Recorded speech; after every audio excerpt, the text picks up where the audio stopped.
también a terceros a los cuales iba a tener implicancia el fallo que decidiera. De un lado, demandados a los cuales, si el fallo salía de tal manera, iba a implicar, necesariamente iba a implicar, y lo mismo a otros actores o futuros o potenciales actores. Se logró llegar a acuerdos parciales, sorpresivamente, después de 5 años de tramitación en primera y segunda instancia. Se logró llegar a acuerdos parciales y todavía se están discutiendo otros, porque es algo muy reciente. Yo en esto lo que digo es un poco, bueno, nosotros escuchaba también el año pasado en esta casa de estudio, en una diplomatura que se dictó al profesor Barton, que él decía, bueno, hay que diseñar canales de comunicación, hay que pensar sistemáticamente los conflictos para identificar los antecedentes y de esa manera permitir suavizar, eliminar fricciones, decía él, ¿sí? Creo que, bueno, este es un primer punto.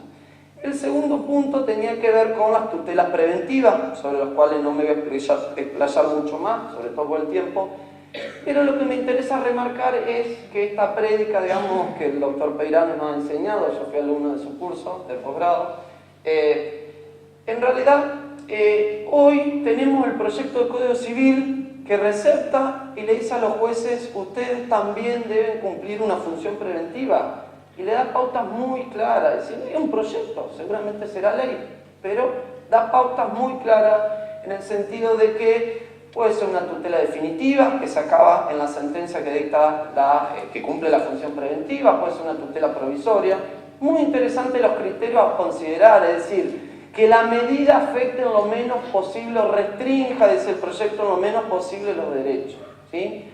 Y nosotros decimos, bueno, no cabe duda, 9 años después de aquel evento del 2003, cuál es el activismo en la función preventiva, ¿no es cierto?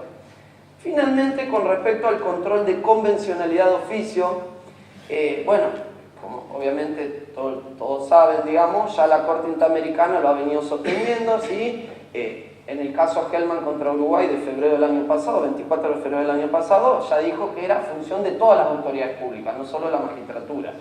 Lo interesante es que ahora en Furlan contra Argentina, que es el 31 de agosto de 2012, no nos olvidamos de Fornerón, pero va a ser materia de otros paneles, vuelta a la Corte viene un poco como, para decirlo de una manera, pegar un reto, va a decir, bueno, apliquen de oficio el control de convencionalidad. Todas las autoridades públicas, con sentido amplio, no nos olvidemos que el juez argentino, que siempre decíamos un juez constitucional para el control de constitucionalidad, nosotros entendemos también hoy es un juez internacional, ¿sí?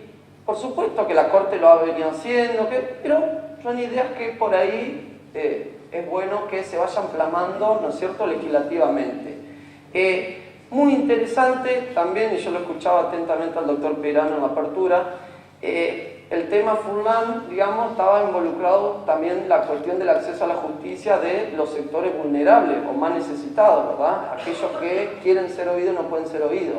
La Corte dice, muchachos, hay convenios sobre discapacidad, personas con capacidad diferente, está la Convención de Derechos de Niños, no nos tenemos que olvidar. Y en ese sentido también el proyecto de Código Civil, creo yo, obviamente no fue por casualidad, digamos, en los 2 primeros artículos dicen que la interpretación debe ser de los jueces, ¿no es cierto? En realidad podemos decir de todas las autoridades, debe ser conforme a los tratados internacionales que Argentina haya ratificado. Y a continuación dice aquellos tratados de derechos humanos, y podríamos agregar estén o no ratificados, al fin de cuentas el orden público internacional aplicable. De esta manera nosotros observamos que el activismo judicial ya no tenemos duda. Hace algunos años, en un pequeño trabajo hecho con un amigo y colega, lo planteábamos, es decir, el Poder Judicial, no tenemos duda, tiene predominio sobre los otros poderes constituidos, indudable. Uno de los compañeros hablaba del rol político, yo creo que es indudable, por lo menos a la luz del ejercicio de la profesión, un humilde ejercicio de la profesión.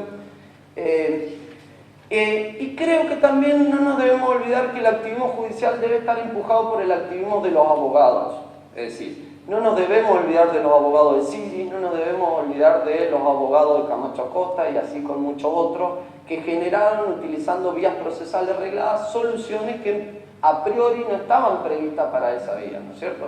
Pero bueno, ante la ausencia normativa. Y quería decir una cosita más, si estoy bien con el tiempo, ¿verdad? Sí, bueno. Me interesa también en el control de convencionalidad que me olvidé de comentar porque creo que es algo que puede ser interesante, como local, yo soy de Paraná. En la reforma constitucional del año 2008, que es la reforma más nueva que tiene el país, ¿sí? A nivel provincia, en Entre Ríos se plantearon algunos instrumentos que la verdad creo yo van a dar que hablar mucho. Me sorprende que todavía no haya mucho hilo sobre esos instrumentos, no hay casos prácticos, a pocos. Una de esas cuestiones tiene que ver con la posibilidad, en realidad la norma constitucional lo señala como una premisa, artículo 60 de la Constitución local, que dice que la declaración de inconstitucionalidad de 3 veces de una norma por sentencia firme del Superior Tribunal de Justicia genera la derogación en el vicio, en la parte, digamos, de la norma afectada por el vicio, ¿verdad?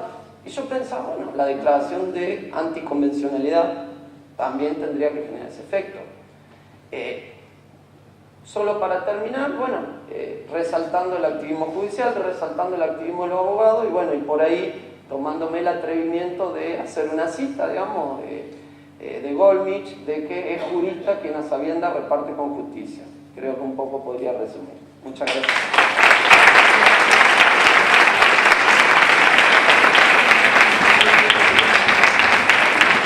Bueno, hemos finalizado el panel de activismo judicial. Creo que salimos con ideas espectaculares realmente. Lamentablemente no vamos a tener tiempo para respetar a la tiranía de los tiempos, de que el auditorio pueda hacer algún tipo de pregunta. No sé si creería que no. No, me dijeron más verdugo que yo, me dijeron que no. Así que vamos a ceder el lugar al próximo panel, que está íntimamente ligado, porque donde hay activismo hay tutela judicial efectiva y eficaz, que es el que viene ahora. Gracias.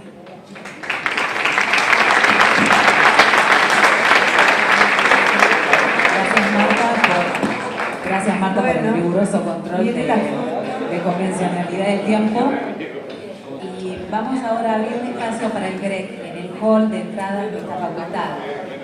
Dentro de 15 minutos exactos vamos a estar todos sentados aquí para dar comienzo al segundo panel. Y le pedimos a los integrantes del segundo panel que estén 5 minutos antes ya sentados en el escenario.